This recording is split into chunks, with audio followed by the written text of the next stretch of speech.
በረመዳን ወቅት ሴቶች በፔሪዳቸው ምክንያት መጾም ይችላሉ? ፔሪድ ካዩ መጾም ይችላሉ? አይችሉም። ኦኬ፣ ለምንድን ነው የማይችሉት? አይችሉም፣ አይፈቀደችውም። ኦኬ፣ በረመዳን ወቅት ሴቶቹ መጾም አይፈቀድላቸውም። ሰላትስ ይፈቀድላቸዋል? አይፈቀድላቸውም። ቁርአን መንካትስ ይፈቀድላቸዋል? አይፈቀድላቸውም። ያው እሺ፣ ካዕባን መንካትስ?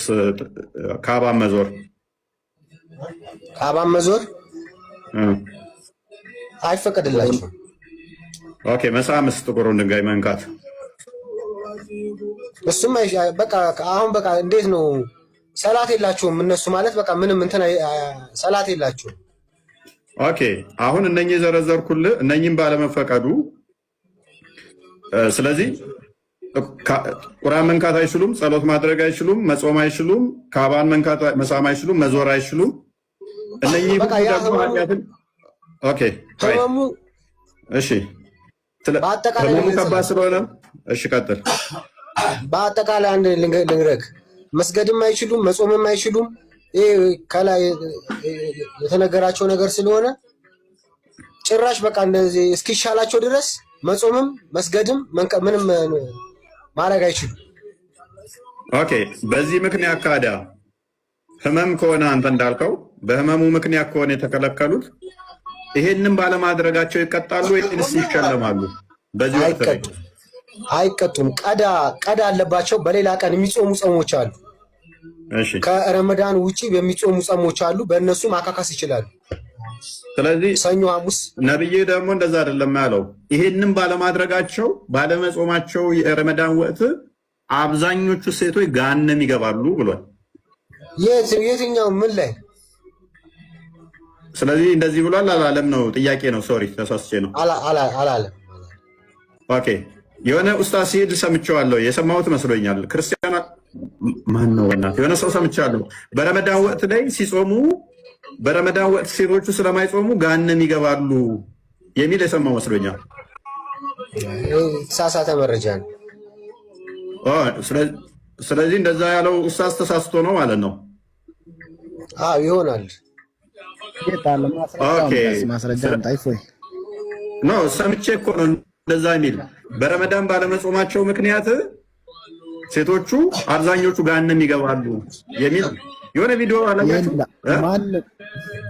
ማንም አይልም እንደዛ አይልም። ስለዚህ ተሳስቶ ነው ማለት ነው። ስለዚህ ስህተት ነው እንደዛ ያለው ማለት ነው። አንተ ራስህ ተሳስተህ ይሆናል እንጂ ማንም እንደዛ አይልም። ማንም ኡስታዝ እንደዛ አይልም። የሰማው መስሎኛል። ስለዚህ እንደዚህ ያለ እስልምናን አይወክልም ማለት ነው። እንደዚህ ያለው ኡስታዝ ወይንም የራሱን ንግግር ነው የተናገረው። ማስረጃውን እኮ ስታሳይና አንተ በቁርአን ስታሳይና እንጂ ኡስታዝ ማውራቱ ሳይሆን በቁርአን ነው። በረመዳን ወቅት ላይ ባለመጾማቸው አብዛኞቹ ገሃነም ይገባሉ ብለህ ታምናለህ አንተ? አይደለም። ስማ፣ አሁን ለምሳሌ አዲስ ከወለደው ማለት ታምናለህ ወይ አንተ? ታምናለህ? ታማሚም እኮ አሳይኝስ።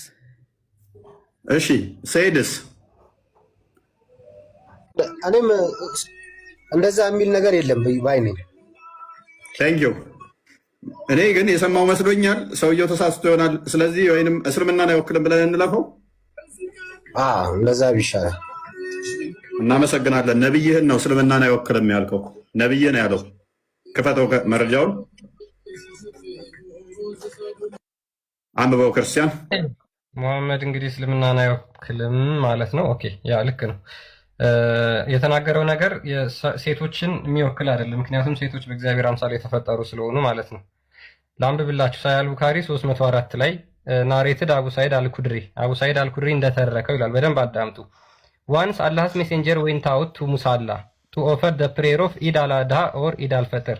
አንድ ቀን የአላህ መልእክተኛ ኢድ አል አድሃ ወይም ደግሞ ኢድ አልፈጥር ሰላት ለመስገድ ወደ ውጭ ይወጣሉ። ዘን ሂ ፓስድ ባይ ደ ውሜን፣ ከዛ በኋላ በሴቶች መካከል አለፈ ይላል። ኤንድ ሴይድ ኦ ውሜን ጊቭ አልምስ አስ አይ ሃቭ ሲን ዛት ሜጆሪቲ ኦፍ ደ ዲዌለር ኦፍ ሄልፋየር ዌር ዩ። እናንተ ሴቶች ሆይ ምጽዋትን ብዙ ስጡ፣ ምክንያቱም አብዛኛው የገሃነም ነዋሪዎች እናንተ መሆናችሁን ተመልክቻለሁ አለ። እነማንን? ሴቶቹን ማለት ነው። ዘያስክድ ዋይ ኢዝ ኢት ሶ ኦ አላህስ ሜሴንጀር፣ ለምንድን ነው ያ የሆነው የአላህ መልእክተኛ ሆይ ብለው ድጋሚ ጠይቁታል ሴቶቹ። ለምን ገሃነም ትገባላችሁ ሲላቸው ሂ ሪፕሌይድ፣ እሱም እንደዚህ ብሎ መለሰላቸው ዩ ከርስ ፍሪኩዌንትሊ ኤንድ አር አንግሬትፉል ቱ ዩር ሃዝባንድስ፣ እናንተ ብዙ ጊዜ ትራገማላችሁ ለባሎቻችሁም ክብር የላችሁም አላቸው። I have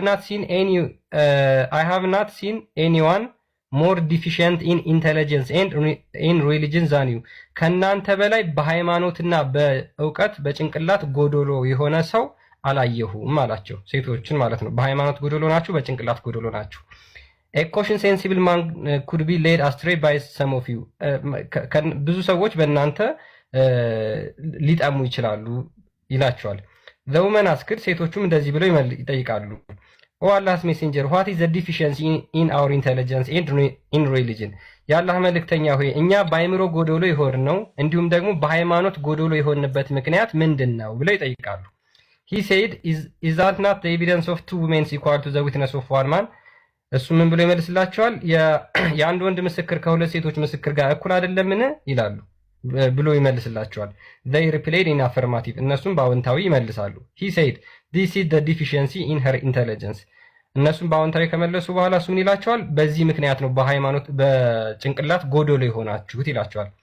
isn't it true that the woman cannot neither pray nor fast during her menses፣ በወር አበባችሁ ወቅት አትጾሙም አትጸልዩም አይደለምን ይላቸዋል። the woman replied in affirmative፣ አዎ በወር አበባችን ወቅት አንጸልይም አንጾምም ብለው ይመልሳሉ እነሱም። he said this is the deficiency in her religion፣ ይሄ በሃይማኖት ጎዶሎ የሆናችሁበት ምክንያት ነው ብሎ ይመልሳል። በዚህ ምክንያት አብዛኞቻችሁ የገሃነም ነዋሪዎች ናቸው ይላቸዋል። ስማ በአረብኛ በቁርአን አምጣው። በቁርአን አረብኛውን አድርግለት። ከስር ኮመንት እያየው ነበረ። ይህን አረብኛውን ነው አሁን ይላል። ልክ ሲጨርስ የሚል ኮመንት እያየው ነበረ። ይመች ኮመንት ያደረከው ልጅ። ቀጥላውን የትም ሳዳም አታመልጠን ማለት ነው። ድምፅን ከፍ አድርግና አንብበው። ሰይድ እየሰማችሁ ነው? እየሰማሁ ነው። ከአረብኛውን ብለሃል። ቀጥላውን